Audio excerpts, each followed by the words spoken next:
sharing dengan senang hati. Ketika mereka disurvei, ya apa problemnya, bisa saya perbaikin apa, mereka dengan senang hati sharing. Ini adalah sebuah emotion yang luar biasa dan menuju ke experience. Ya, ingat tadi ya, kalau emotion itu adalah like atau hati, kalau di Instagram, like di Facebook, experience itu komunikasi. Ya, komunikasi yang mengkomunikasikan pengalaman mereka dan connect dengan kita sebagai vendor. Ini yang saya bilang sebagai apa yang terjadi di post pandemi. Kita harus mampu menciptakan sebuah perkumpulan komunitas di mana konsumen-konsumen atau prospek-prospek itu mereka senang sekali mengikuti atau dengan senang hati mengikuti program kita, dengan senang hati mengikuti komunitas kita karena mereka merasa ada kesempatan untuk sharing, belajar, mendapatkan tips and tricks dan seterusnya. Ya, tapi tidak dijualin. Tidak dijualin. Nah, pertanyaannya adalah, kalau gitu, kalau saya ingin memasarkan, penjualannya kapan, Coach? Nah, penjualannya terletak di engage-nya. Ya, oke. Jadi experience ini adalah komunikasi dua arah, emotion itu adalah membentuk mereka, memberikan kesempatan mereka untuk mendapatkan solusi dari satu sama lain, dan kemudian kita masuk ke engage. Nah, engage ini adalah waktu di mana kita minta mereka untuk menjadi member kita. Ya, jadi emotion mereka sudah terbentuk, kemudian experience mereka udah bercakap-cakap dengan kita, engage mereka mau mengikuti program kita atau menjadi member kita. Member bukan membership ya, saya tidak bilang membership secara kartu ataupun yang konvensional, tapi saya katakan member dalam hal yang mereka menjadi part of the company. Mereka menjadi part of the company, mereka menjadi bagian dari company itu, untuk dengan mudah sekali mereka menerima dengan suka hati bentuk promo kita, bentuk promosi material kita, bentuk apapun juga yang kita mau tawarkan, mereka dengan senang hati untuk mereview. Beli apa enggak, ya lain urusan. Itu yang mesti kita gabungkan dengan sales teknik ya, which is ini waktunya saya fokuskan ke depan dulu ya, ke marketing dulu. Tapi intinya mereka dengan senang hati. Nah, kebalikan daripada emotion, experience, dan engage, itu adalah kalau kita langsung menggunakan keberhadiran kita sebagai sebuah brand, sebagai sebuah entitas, untuk memaksa orang untuk membeli kepada kita. Memaksa dalam tanda kutip adalah kita ini hebat loh, kita ini powerful loh, kita ini keren loh ya. Jadi ini adalah sesuatu yang harus kita hindari. Sesuatu yang kita tidak bisa biarkan atau kita tidak bisa ulangi lagi ya, karena waktunya kita sudah berubah. Ingat 70% lebih konsumen tidak lagi terlalu menaruh hati atau memaksakan diri untuk ada di brand kita atau memilih brand kita. Oke, nah sekarang saya masuk ke praktikal. Coach, itu kan perusahaan besar. Itu perusahaan popok gede, memang gede ya. Tapi pertanyaannya, terus kalau perusahaannya bukan perusahaan besar, gimana dong? Masa kita harus menciptakan komunitas? Kita mesti ada orang khusus untuk... Oh, by the way, yang tadi, yang popok tadi itu menyediakan orang untuk 24 jam, 7 hari seminggu untuk menjawab semua pertanyaan yang berhubungan dengan apapun juga. Jadi termasuk yang di luar popok. Ya, ini kalau ingat-ingat ceritanya seperti sama dengan kalau kita bicara delivering happiness, punya perusahaan Tony Hsieh, ya, Zappos, itu juga dia menyediakan 24 jam 7 hari seminggu untuk mendeliver atau untuk menjawab pertanyaan, walaupun yang dijual belum tentu, walaupun ditanyakan belum tentu apa yang mereka jual. Ya, ini mirip seperti itu. Oke, kembali ke tadi pertanyaan berikutnya. Coach, kalau saya perusahaan yang standar bagaimana? Sosial media memungkinkan kita, dan saya udah riset dalam 2 bulan terakhir ya, hampir setiap hari saya aktif di sosial media, saya riset, saya buka, orang punya postingan hampir 100 lebih per hari, dan saya riset, ternyata ada sebuah media di mana kita diizinkan untuk para pemain sosial media, kalau saya pakai Instagram, itu untuk membantu mereka, ya, membantu dalam arti apa? Jadi kalau kita lihat di sosial media itu berseliweran, banyak pertanyaan, banyak masalah, dan banyak kegalauan. Bisa dalam bentuk curhat, bisa dalam bentuk mereka nggak puas dengan produk tertentu, bisa dalam bentuk komplain, bisa dalam bentuk apapun juga. Itu waktunya kita untuk masuk ke mereka dan mengatakan, guys, teman-teman, netizen, saya ada beberapa opsi, solusi. Ya, saya ada beberapa solusi yang saya bisa berikan. Ya, dan Anda memang mesti harus bentuk sosial media. Anda harus punya social media presence ya, keberhadiran sosial media untuk Anda memecahkan masalah-masalahnya. Yang saya maksudkan adalah jangan membuat sosial media untuk sekedar memberikan solusi menurut kacamata produsen. Ini yang sering banget terjadi ya. Jadi termasuk saya ya. Jadi saya membuat sebuah video vlog segala macam itu menurut idealisme saya. Yang seharusnya seperti ini itu yang mereka mesti belajar. Kemudian saya buat video. Ya, ini termasuk pengalaman saya. Tolong tidak diulangi lagi. Ini pengalaman yang salah, gitu ya. Jadi setelah saya belajar lebih dalam, saya tahu bahwa mereka itu sebetulnya bukan berarti nggak suka belajar. Mereka mau mendapatkan solusi yang praktikal, yang relevan. Dan berarti kita harus riset. Kuncinya adalah kita mesti riset, kita mesti tanya kepada diri kita, apa yang prospek kita itu sedang galaukan, apa yang prospek kita itu sedang pikirkan, apa yang mereka sulit pecahkan, apa yang mereka miss atau lack of information. Mereka kurangnya di mana. Nah, di situ kita masuk, kita berikan. Setiap kita membuat posting, feed, apapun juga namanya, kita harus benar-benar concern. Ini yang membaca dapat manfaat apa tidak. Jadi sebetulnya ada 3 rumus ya gitu. Ini di luar ini sebetulnya. Jadi yang satu adalah manfaat yang sifatnya sekarang, ya manfaat yang sifatnya sekarang. Yang kedua adalah manfaat itu bisa disimpan untuk sebagai referensi masa depan. Dan solusi, maaf ya. Solusi terhadap masalah itu bersifat solutif sekarang. Kemudian solusi itu bisa disimpan, bisa di-save sebagai referensi masa depan.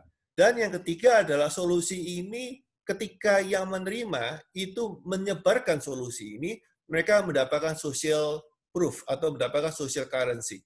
Ya, 3 itu ya berarti ya. Jadi ada solusi yang bersifat relevan, ya ada masalah A, ada berikan solusi A. Solusi ada bisa solusi sifatnya informasi, bisa solusi bersifat tip and tricks dan segala macam. Solusi ini ketika disimpan masih relevan dalam jangka waktu 2 sampai 3 mungkin bulan ke depan. Dan ketika kita men-sharingkan solusi ini, mereka yang men-sharingkan mendapat social currency. Ya, social currency itu berarti mereka dapat pujian, mereka mendapatkan thank you dari temannya, mereka mendapatkan likes dari temannya, and so on. Nah, ini adalah yang kita bilang di dalam dunia sosial media, teman-teman mesti punya emotion. Ya, emotion atau menggerakkan orang berdasarkan emosi mereka. They like it, ya, they want it, ya, dia mau merasa menjadi bagian dari informasi yang berguna buat mereka. Oke, nah setelah itu baru kita boleh dong experience, kita minta mereka untuk engage, kita minta mereka untuk bertanya-tanya dengan kita ataupun kita tanya pada mereka. Dan mereka biasanya oke kok. Ya, saya coba sendiri ya setiap hari kurang lebih sekitar 5 sampai saya DM 5 orang yang total stranger, totally asing, ya. Teman-teman yang bagi mungkin teman-teman yang melihat yang dapat DM saya jangan kaget karena memang saya secara random lihat yang belum saya kenal itu saya DM untuk saya tanya, gimana Kak, gimana Pak, gimana Bu kabarnya, hal ini apakah yang menjadi masalah, setahu saya apakah itu juga relevan ke Anda, DM ya, private ya, jangan di feed mereka, tapi di DM, direct message kepada mereka. Most likely mereka balas kok ya. Jadi mereka mau setelah kita tuh kenal dengan mereka, setelah mereka itu tahu bahwa kita tuh hadir untuk menjawab mereka, ketika kita kasih mereka pertanyaan, mereka mau jawab. Itu experience-nya. And then at the end, of course, engage, tinggal mereka mau follow atau tidak. Nah, tergantung lagi, kita memiliki kemampuan nggak untuk memberikan manfaat konsisten secara konsisten setiap hari. Nah, oke, so itu adalah yang saya katakan what happened setelah pandemi di dunia bisnis kita. Ya, konsumen kita tidak lagi terlalu sensitif dengan brand tertentu. Mereka mencari sesuatu yang lebih concern ke mereka, mereka mencari sesuatu brand yang lebih peduli kepada mereka, mereka cari sesuatu yang lebih care kepada mereka. So, nah, ini adalah slide saya yang berikutnya, which is sebetulnya yang terakhir. Setelah ini kita akan buka tanya jawab. Ini adalah klasik sekali yang saya sering sharingkan ke member kita, ke klien kita. Tapi di sini, I think this is time untuk sharing ke teman-teman apa yang saya rasa bisa kita manfaatkan. Ya, yang pertama, ini adalah full list of customer wish ya. Coach, kalau kita membentuk sebuah komunitas ataupun kita mau menjawab masalah di sosial media, ya, by the way, Coach, apa perlu sosial media? Perlu. Tapi apakah perlu surveinya hanya sosial media? Enggak perlu juga. Ya, tidak melulu sosial media. Anda perlu media yang lain juga. Ya, misalkan Anda punya customer yang sudah ada di Anda, itu Anda bisa pakai dulu. Ya, Anda bisa menggunakan member Anda yang sudah aktif, Anda bisa pakai dulu untuk Anda hubungi dengan personal, ya apa yang bisa kita lakukan, apa yang kita bisa jawab, masalah apa yang mungkin teman-teman atau konsumen-konsumen punya. Ya. Oke, so ini adalah rekap. Please mungkin bisa foto, snapshot atau gimana ya. Jadi rekap ini 18 ini yang mereka mudah sekali untuk masuk ke dalam emotional state ya. Jadi mereka suka sekali dibeginikan karena mereka mau bahwa apapun yang kita lakukan itu berguna untuk mereka dan mereka suka. Yang pertama, tunjukkan bahwa Anda serius menghadapi mereka. Ya, serius itu berarti totally kita tanya kepada mereka, kita kasih solusi masalah yang mereka hadapi, dan kita benar-benar riset untuk solusi itu. Jadi bukan copy paste, ya.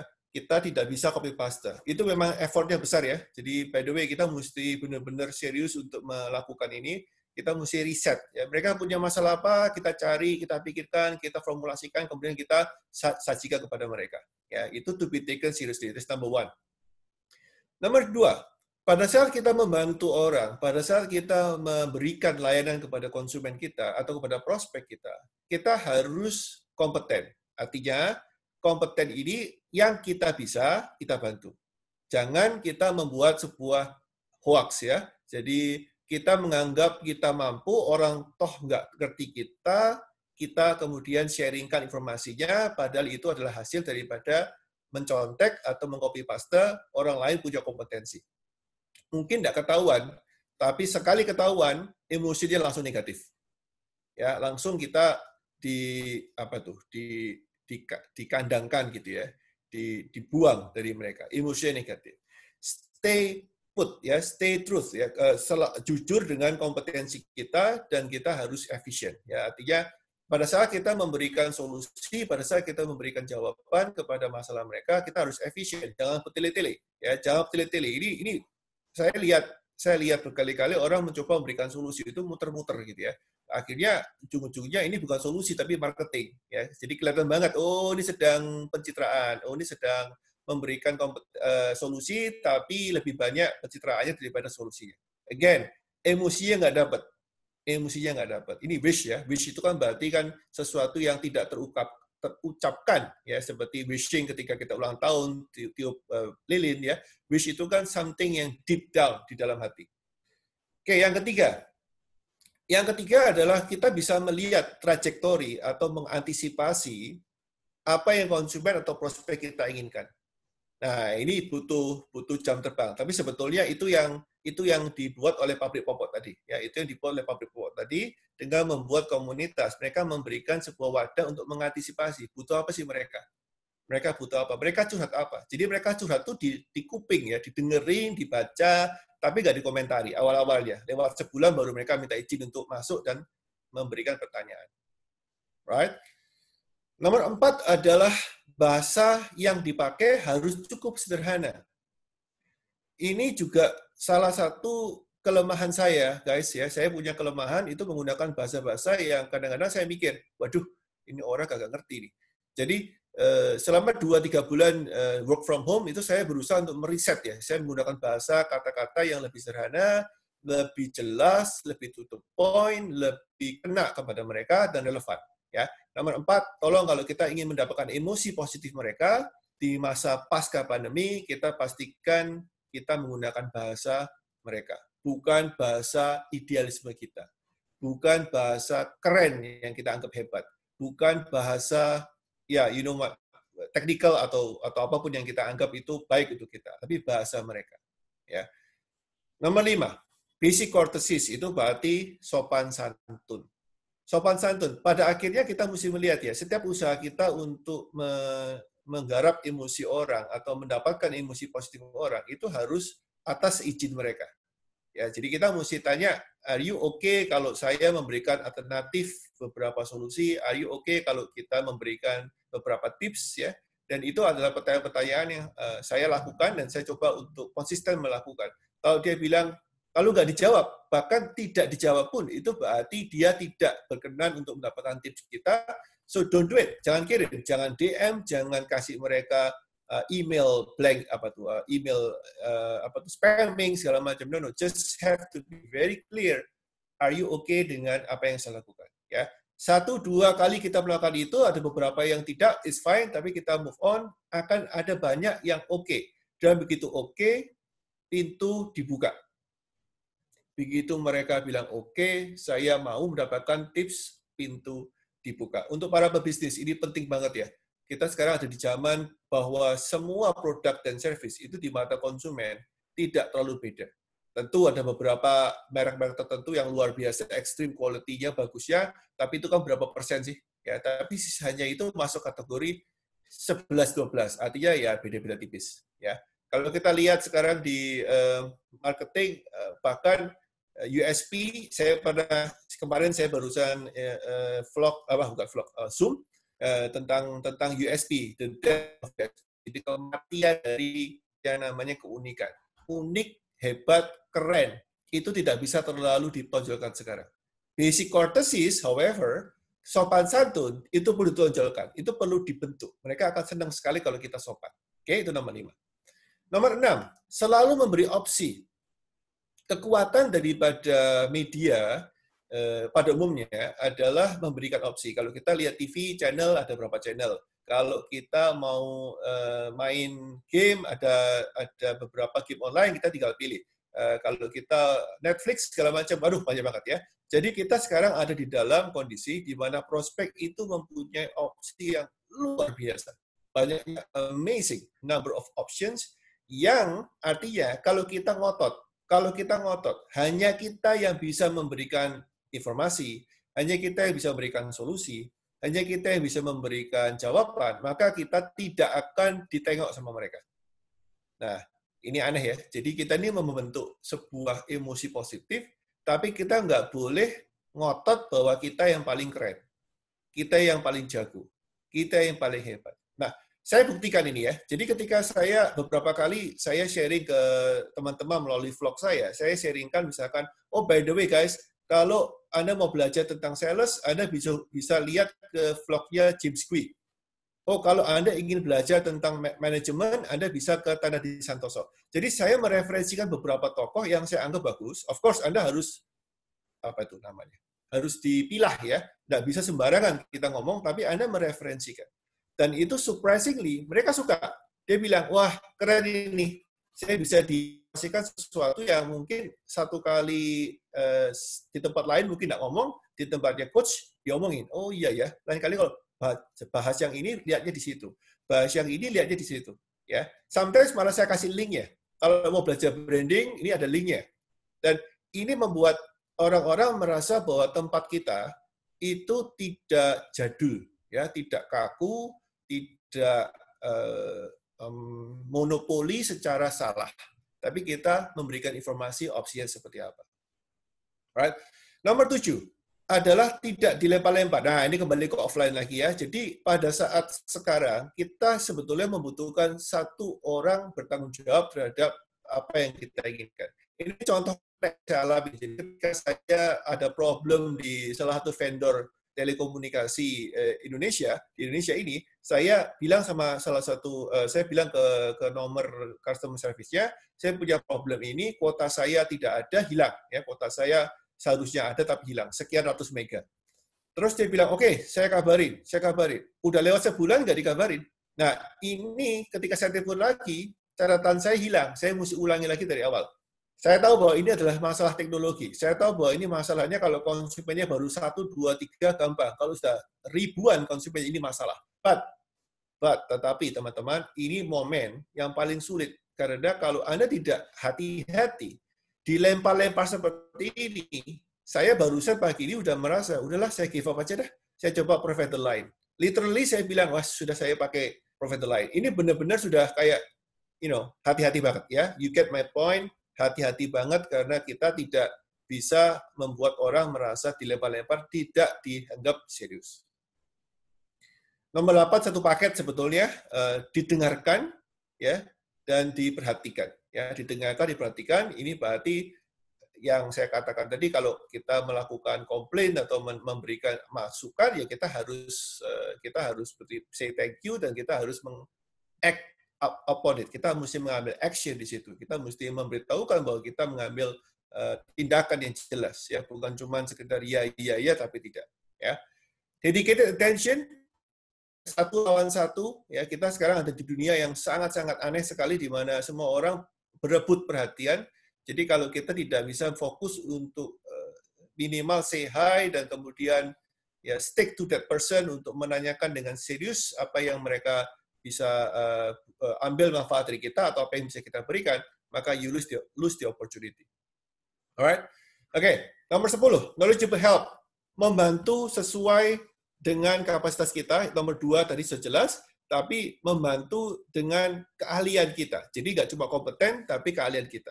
Ya, misalkan kalau saya lebih memilih banyak membantu ketika teman-teman di sosial media tanya marketing. Ya, kalau tanya yang lain di hubungan dengan misalkan legalitas segala macam, saya nggak akan membantu dan saya bilang no, that's not my kompetensi dan saya fokus untuk ke marketing atau sales. Ya, jadi saya berusaha untuk membuat niche yang jelas. 11, friendliness. Ini gampang-gampang susah ya. 11 ini adalah niat kita untuk berkorelasi dan berteman. Itu di luar masalah omset dan masalah closing. Masalah closing, masalah omset, masalah transaksi. Jadi be friendly. Ya, be friendly itu berarti bercakap-cakap di luar apa yang kita kerjakan.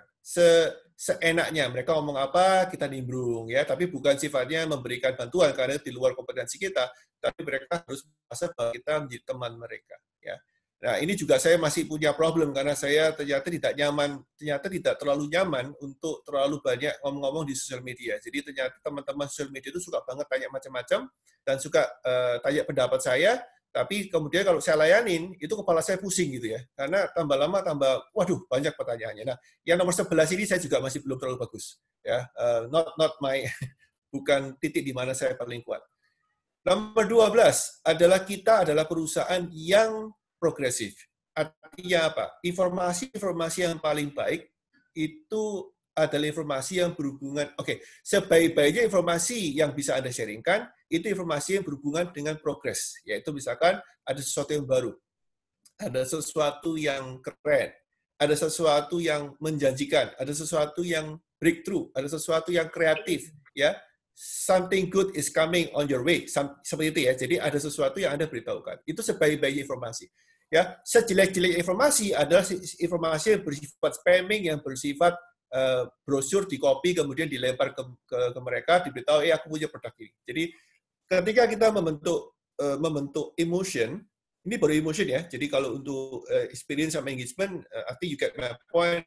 Fokus ke emotion dulu, emosinya benar baru kita masuk ke experience sama engagement. Kalau emosinya terbentuk dengan bagus, otomatis jalan ya. To be kept informed itu berarti diinformasikan. Tapi jangan yang sifatnya spamming, jangan sifatnya jualan terus. Ini akan membuat mereka jadi ilfeel. Nomor 13, if follow through ya. Follow through berarti if kalau ada mereka komplain, ada mereka ada pertanyaan, ada sesuatu yang mereka tidak jelas, ada sesuatu yang mereka tidak puas, Anda mesti follow through sampai tuntas. Sampai tuntas, sampai beres, sampai dapat titik jelasnya. Honesty, tidak semua bisa kita lakukan, please be honest. Kita bisa bilang, waduh, kalau itu saya nggak bisa, yang ini saya lemah, yang ini saya kurang bagus, ya. Please be honest, mereka suka dengan honesty seperti itu. And feedback. Nah, ini salah satu yang serem-serem, sedap-sedap. Feedback ini berarti Anda juga harus berani mengkritik mereka. Emotion itu nggak cuma di pampering, nggak cuma dipuji-puji. Emotion juga berarti muncul ketika Anda kita sebagai provider itu mampu memberikan kritik. Misalkan contoh, saya bilang, by the way Kak, Anda punya layout di Instagram itu bagus, tapi isinya itu terlalu banyak jualannya. Itu saya DM ya, bukan di publik ya, DM. Kalau saran saya sih mungkin 20% jualan, 80% storytelling deh Kak. Ya, itu lebih bagus. Nah, ada yang nggak digubris, ada yang saya malah dikasihin tanda kurang sopan, tapi kebanyakan mereka bilang thank you. Ya, dan mereka bilang, wah, saya senang dikasih masukan seperti ini. Jadi feedback ini benar-benar berharga sekali. Tapi ya, serem, saya juga waktu melatih ini sendiri, waduh, saya juga deg-degan. Ini orang nggak jelas, kalau saya kenal kepada klien saya, kerjaan saya memang saya kasih feedback. Tapi kalau orang nggak saya kenal, repot nanti kalau mereka komplain, terus kemudian di screenshot, kemudian di black campaign. Nah, itu ketakutan-ketakutan yang ada di benak saya. Tapi setelah saya paksa diri untuk melakukan itu, it's good.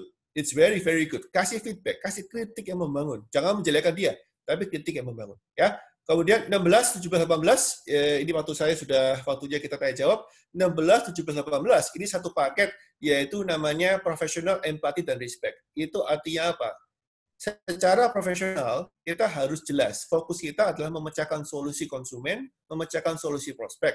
Baru kita dapat fee atau biaya ataupun manfaat dari jasa dari imbal balik dari jasa kita. Ya, jadi profesional, empati, dan respect itu satu paket. Kita harus empati dulu dengan mereka punya problem, kita harus respect dulu dengan mereka punya keterbatasan, kita harus fokus dulu memberikan manfaat, and then baru kita mendapatkan hasil. Ini seharusnya 1,5 jam nih saya ngebut ngomongnya. Moga-moga jelas guys ya, karena waktunya udah. Ya guys, panitia, betul ya? Sudah waktunya betul, kita jawab. Selesai. Latihannya. Ngebut saya. Alright guys, so that's it. Saya kembalikan ke panitia. Ini screen-nya saya stop. Ya boleh coach. Nanti mungkin kan ada pertanyaan, mungkin bisa balik-balik ke screen-nya. Oke, saya stop ya. Mungkin ada yang mau bertanya, bapak-bapak, ibu-ibu, silakan via chat. Harus dipancing dulu. Saya mau tanya ya coach, boleh ya pertama kali? Siap.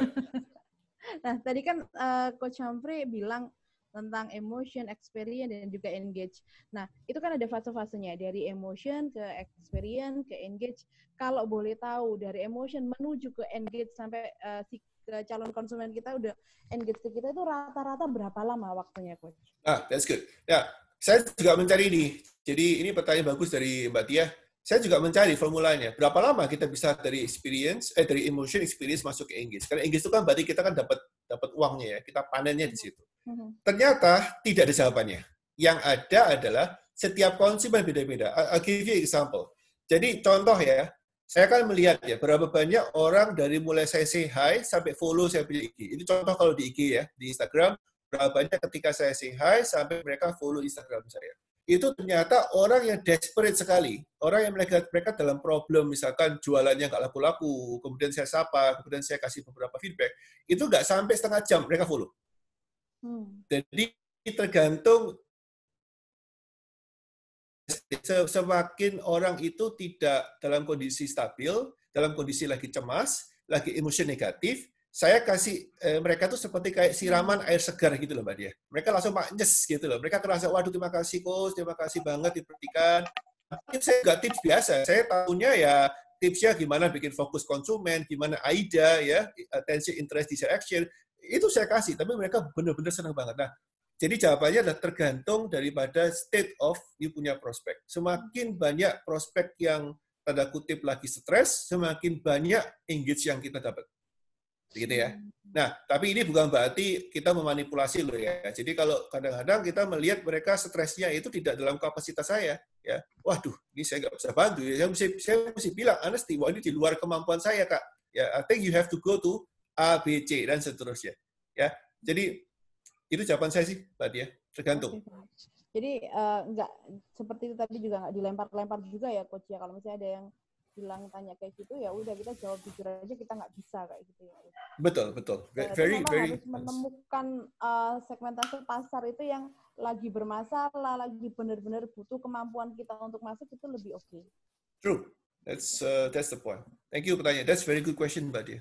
Thank you, Coach. Mungkin ada pertanyaan, Bapak-bapak, Ibu-ibu, silahkan dimanfaatkan.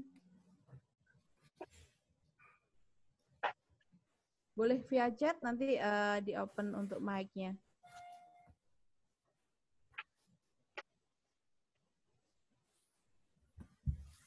Ini sudah mengerti semua atau memang terlalu jelas atau terlalu cepat saya ngomongnya ya? Oh, Pak Edi, silakan Pak Edi. Boleh di-unmute dulu Pak mic-nya. Silakan Pak. Ya, saya pada tiap hari biaran sama Coach Humphrey. Hai Pak Edi. Halo Coach. Kangen udah lama nggak ketemu ya Coach? Iya Pak Edi. Lewat WA terus. Coach, untuk pembentukan kembali, jadi seperti tadi kan Starbucks kehilangan pelanggannya kepada Coach Humphrey karena Coach Humphrey merasa sudah tidak lain lagi sama servisnya, atau Coach Humphrey sudah merasa experience di tempat lain sehingga ya saya bisa berdamai dengan experience yang baru ini begitu. Pertanyaannya adalah begini, seperti di Game Fantasia sendiri, ini saya juga mereka-reka ini sebetulnya experience apa yang harus saya berikan kepada mereka kembali agar bisa menarik kembali. Karena kan kita event juga tidak bisa, anak-anak sekolah dilarang berkumpul. Kita kali beberapa hal sudah jalan sih. Cuma memberikan experience kembali itu akhirnya kita kembali memberikan experience seperti sebelum COVID gitu. Ya kita ada gimmick begitu aja, maksudnya kita berikan face shield, tetapi mereka hanya appreciate, tidak memberikan experience baru kepada mereka. Iya. Jadi betul. Menurut saya ya, Pak Edi ya, menurut saya. Jadi kita mesti memberikan core value-nya Game Fantasia ini kan game center. Sebagai game center kita kan memberikan fun. Kita kan memberikan fun. Jadi do not forget the core value. Kalau kita game center, berarti kita memberikan fun, gitu ya. Sama dengan saya sebagai coach, saya memberikan ilmu ataupun kasanah ataupun wawasan. Itu goal saya. Itu value saya. Nah, kalau kita kembali ke value, maka emotionnya itu harus sekitar fun. Ya, fun-nya harus dibuat. Misalkan kita bisa memberikan tips bagaimana cara having fun tanpa keluar rumah. Sebetulnya itu kan kontradiktif dengan kita cari duitnya kalau mereka keluar rumah ke mall, gitu kan. Tapi kita kasih mereka sebuah tips and tricks dan bagaimana mereka bisa having fun. Kemudian bermain dengan alat-alat apa adanya di rumah. Ya, cara bermain menggunakan A, cara bermain menggunakan B. Jadi kita mesti riset, ya. Tapi sekali lagi kita mesti tanya, kita mesti jelas mereka itu mainnya apa, ya. Main game seperti apa yang sehat. Jadi kita coba untuk gali tentang suasana permainan di rumah yang senada dengan core value daripada Game Fantasia. Nah ini kalau tanya kan, berarti dapat duitnya bagaimana? Nah ini saya bilang, jadi karena fokus kita tuh emotion, baru experience, baru engage. Nah kan engage-nya masih nanti Pak Edi. Kan kita mesti emotion dulu. Jadi mereka tahu, oh iya ya Game Fantasia ini adalah penyedia jasa permainan yang memang benar-benar suka membuat saya happy. Suka membuat saya senang bermain, suka membuat saya bisa senang di rumah, walaupun tidak keluar dari rumah. Itu kira-kira jawaban saya, Pak Edi. Bisa ngerti ya? Having fun-nya seperti apa? Ya baik juga. Jadi apa yang terjadi di rumah kita usahakan dibawa ke store kita. Karena yang kejadian sebetulnya kalau orang dibilang ketakutan itu sebetulnya saya lihat kok tidak semua ya, Coach. Karena saya hitung durasinya bermainnya orang-orang itu makin panjang tuh setelah COVID. Iya. Jadi jadi ada yang dulu kita rata-rata 20 menit mainnya di satu store itu sekarang menjadi 35-40 menit. Nah, itu yang kita manfaatkan panjangnya waktu dia di sana untuk kita mengupselling dia. Iya. So, kalau kita bisa fokus untuk membuat sebuah permainan yang sesederhana mungkin menjadi sangat-sangat interaktif dan keren, maka pada saat kita menyediakan jasa permainan kita di Game Fantasia, dan kita buat mereka lebih keren, mereka langsung nyambung. Oh iya ya, keren juga. Aku mau ke Game Fantasia. Itu engage ya, Bro. Okay. Tapi kalau kita fokus membuat mainan apapun juga di rumah dibuat keren banget, mereka langsung mau lihat. Ya, jadi jadi ini menjadi. Saya nangkap ya. Nanti setelah kita diskusi sama teman-teman nanti. Thank you, Pak Edi. Ya. Pertanyaan lanjutan ya? Ada, Coach. Thank you, Pak Edi. Ini ada dari Dr. Lani bilang, thank you presentasinya very informatif dan ada yang mau ditanyakan gitu. Silakan, Dokter.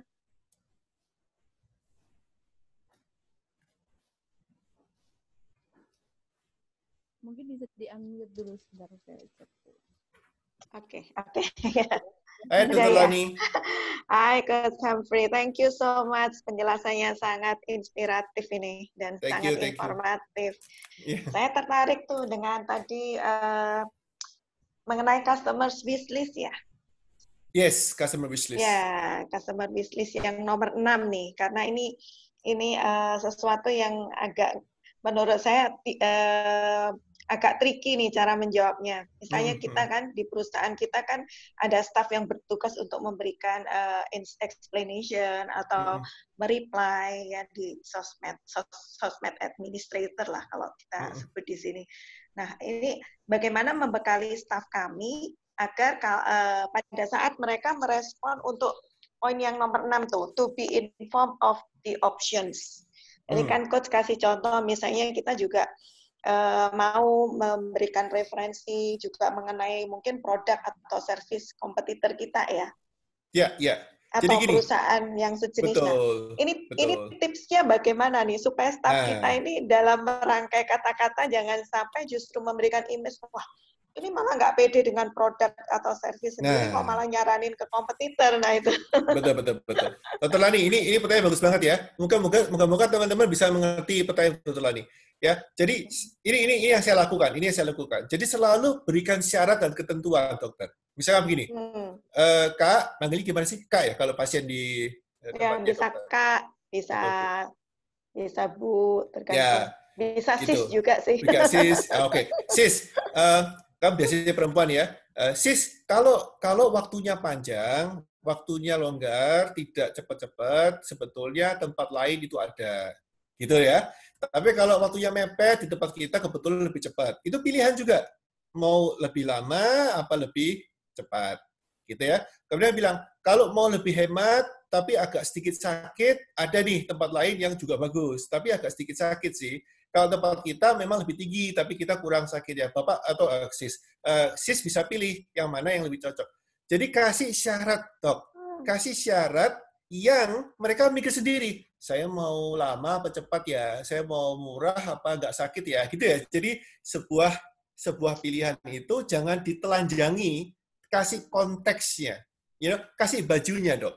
Kasih bajunya sehingga dia merasa, oh iya ya, pilihannya ada. Jadi kita dianggap tetap memberikan option, tapi kita juga dianggap menarik buat mereka. Wah, enak juga ya.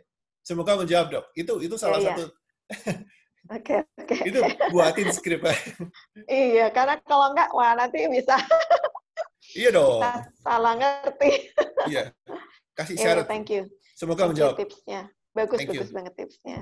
Thank you. Thank you, Dr. Lani. Iya, thank you, Mbak Anissa. Waktunya juga udah selesai nih, Coach. Oh, habis ya? Waduh. Iya, habis. Kayaknya perlu sesi tambahan. Ini ada notis dari Pak Yance bahwa brand menjadi tidak penting. Apakah ini menjadi tren yang real? Mengingat riset mungkin juga berdasarkan populasi yang terbatas, yaitu internet base. Sedangkan banyak pelanggan yang mungkin juga tidak semua terlibat. Apakah statistiknya bisa dipertanggungjawabkan karena impact dari hasil survei ini kalau benar besar sekali terhadap arah kebijakan perusahaan? Thank you, Coach. Pak Yance. Oke, thank you Pak Yance. I think ini perlu kita bicara dengan Pak Yance di luar sesi panjang nanti. Tapi by the way, ya saya setuju. Thank you. Saya kembali ke panitia. Thank you all. Semoga sukses. Thank you Coach Hampre. Dari Coach Hampre tadi mungkin ada kesimpulan ya, karena kan di sini saya moderator, harus ada kesimpulan dari materi Coach Hampre. Mungkin bisa disimpulkan seperti ini ya Coach ya. Jadi di dalam perusahaan itu ada emotion, experience, dan juga engage. Mampu dan memiliki wadah untuk sharing dari dan untuk siapa demi siapa untuk konsumen Anda dicari dulu. Nah, untuk waktunya dari emotion, experience, dan juga engage itu tidak bisa ditentukan sampai kapan, sampai Anda tahu batasnya, sampai Anda tahu mana sih kebutuhan dari konsumen Anda, sakitnya konsumen Anda bisa masuk ke situ, kemudian mungkin engage-nya akan bisa terbentuk. Kan kayak gitu ya, Coach ya? Yes. Oke, siap. Oke, terima kasih Coach Hampre. Next kita akan masuk sesi selanjutnya. Saya kembali